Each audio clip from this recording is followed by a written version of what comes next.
Hello friends. Welcome to Car and Life channel.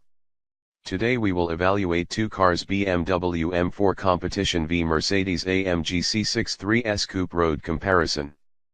The choice between the BMW M4 and Mercedes-AMG C63 S Coupe is an extremely difficult one. Not because both cars are excellent overall, but because they are so different. Having previously compared the M3 against the C63 S sedan, the reason for this two-door comparison was rather simple. The difference between the C63 S sedan and coupe is rather massive, both in terms of its suspension setup and its general offering. Meanwhile, the M4 performance takes the level of hardcore from the Bavarian brand yet another step forward. This comparison is broken up into two parts, the first of which is the road test, followed next month by the track test. Usually we would conduct the road test and then ask a pro driver to do the track times. This time though, we decided to do it differently.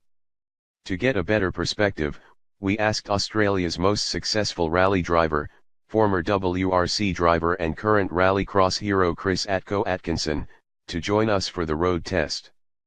The reason for this is Atco has an invaluable amount of knowledge about car setup and gives the type of feedback about performance cars that we simply wouldn't have without years of professional racing experience. So, here are the two cars. The BMW M4 Competition Coupe, $154,615, loaded with $2,740 worth of options to bring the price up to $157,355.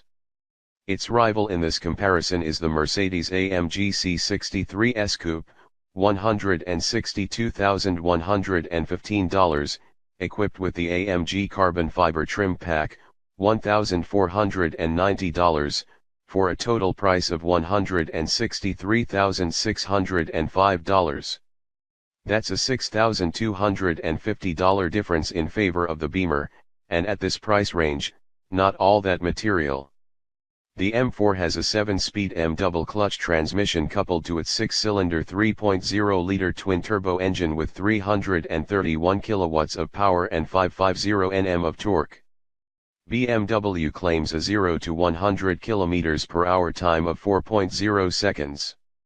The C63 S Coupe uses a conventional 7-speed transmission taking control of the mighty 4.0-liter twin-turbo V8 with 375 kilowatts of power and 700 Nm of torque. Its official 0 to 100 km/h time is 3.9 seconds.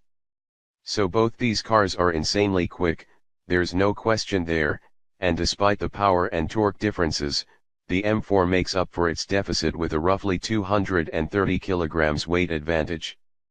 In fact, interestingly, the C63 Coupe weighs 70 kg more than the sedan. According to Mercedes, that's due to the vehicle being wider, having bigger wheels and a completely different suspension setup, along with further structural rigidity. Somehow having two fewer doors didn't seem to do all that much for the weight. Also, because of the wider track and better traction, 0 to 100 km/h is 0.1 of a second faster in the coupe. So, first of all, a loop around inner Brisbane CBD on the way to Mounts Glorious and Nebo. In comfort mode the C63 is ultra plush, it almost hovers over bumps, and the huge amounts of torque means it can putt around in high gear and still get around effortlessly. That's not the case in the M4. With the competition pack, and even without, the ride is noticeably firmer. Not necessarily harsher, but firmer.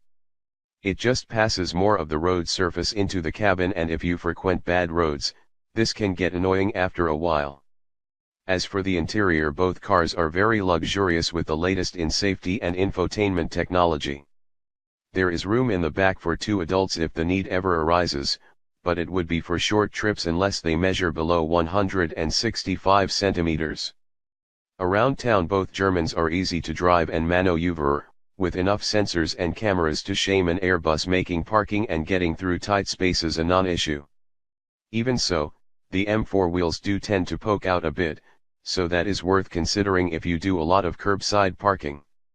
As a daily driver and in terms of which car we would like to be stuck in traffic with, it was a clear win for the Mercedes-AMG, for it provided the most comfortable cabin, even though its common infotainment system really lacks the polish and ease of use of BMW's iDrive.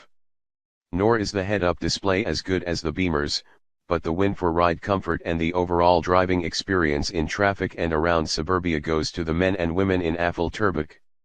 With that sorted, we ventured up the glorious mountain range that exists just a few minutes' drive from Brisbane's ever-expanding CBD. Here, where the roads are twisty and the legal speed limit still high enough to have fun around bends, yours truly sat next to Atco to hear his thoughts on each car's character. Firstly, he is a big fan of the torque from the C63 S V8, as you can see in his review of the sedan here, and initially there was a lot of praise from him in that regard, and both of us agreed that on the go the sound of the AMG is mind-blowingly good. Listen to both cars here on our Facebook page. But as we progressed further up the mountain and swapped around between the Germans, Atco's preference changed quickly. The C63 S Coupe, Atco says, is not as stable dynamically and much lighter in the rear under braking. Meanwhile, being able to position the car exactly where it needs to be is much easier in the M than the AMG. Additionally, the high torque results in minimal rear traction, and due to the car's suspension being naturally softer, it does tend to bottom out the dampers on the odd occasion. On the plus side, the C63 possesses more predictable and controlled oversteer, while Atco agreed with our assessment that it's the easier of the two cars to drive faster without much work. He notes that the best way to drive it fast is to accept the understeer, caused by the weight transfer to the front under heavy braking, and square it off with oversteer on the throttle. Not something we were all that keen to experiment with, if we are honest.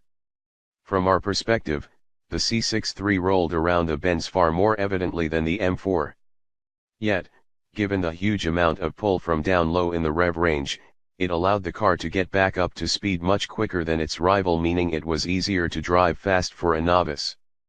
The Bavarian offering was much tighter in the corners and certainly felt like it had endless grip, but required you to be up it at all times to extract the same level of performance the AMG provided as part of its natural existence. Further, the M4 felt nervous, as if it had limitless grip, until it didn't. There was far less sense of progression to that limit than in the AMG, at least for us. Atco didn't think that was as much of an issue.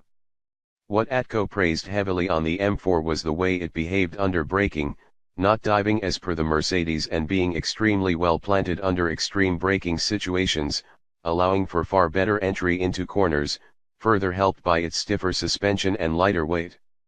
The M4's steering was also very well liked by both parties, with Atco noting that it felt far more precise than the M3 Competition we tested recently. But perhaps most annoying for all of us, was the amount of road noise evident in the BMW when pushed, while the Mercedes was super quiet inside despite being punted equally as hard. Dynamically then, the BMW had the Mercedes-AMG covered with ease, and despite the oversteery fun one can have with the AMG, we both agreed that if mountain runs were a frequent part of the ownership experience, the M4 would be the pick of the two. So we said our goodbyes, decided the BMW had the edge in this comparison despite its shortcomings, and went our own ways. Atco took the M4 and we took the C63 S. A few days passed and we touched base to gather our thoughts and decide a winner. And, without having actually exchanged any words in the meantime, we had both changed our minds in the AMG's favor.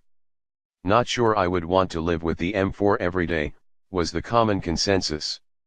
Yes, it's very good as a sports car, but as a car you want to drive day in day out? Not so much. In that case, then, for us the road comparison is a win for the Mercedes-AMG, just. Not because the M4 is inferior, but because it's almost too hardcore, it's almost too good to be wasted in traffic. Also because the AMG's humongous torque allows it to be enjoyed more lazily even in comfort mode, while you really have to press all of the BMW switches into M to get it into the right mode and then get up high in the rev range to get the most from the 6-cylinder unit. Out on the track though, we suspect it will be a different story. We will find out which reigns supreme when Atco puts both cars on track early next month. Our video to this is the end. Thank you for watching. If you find our video interesting and useful, please like and subscribe our channel. Thank you.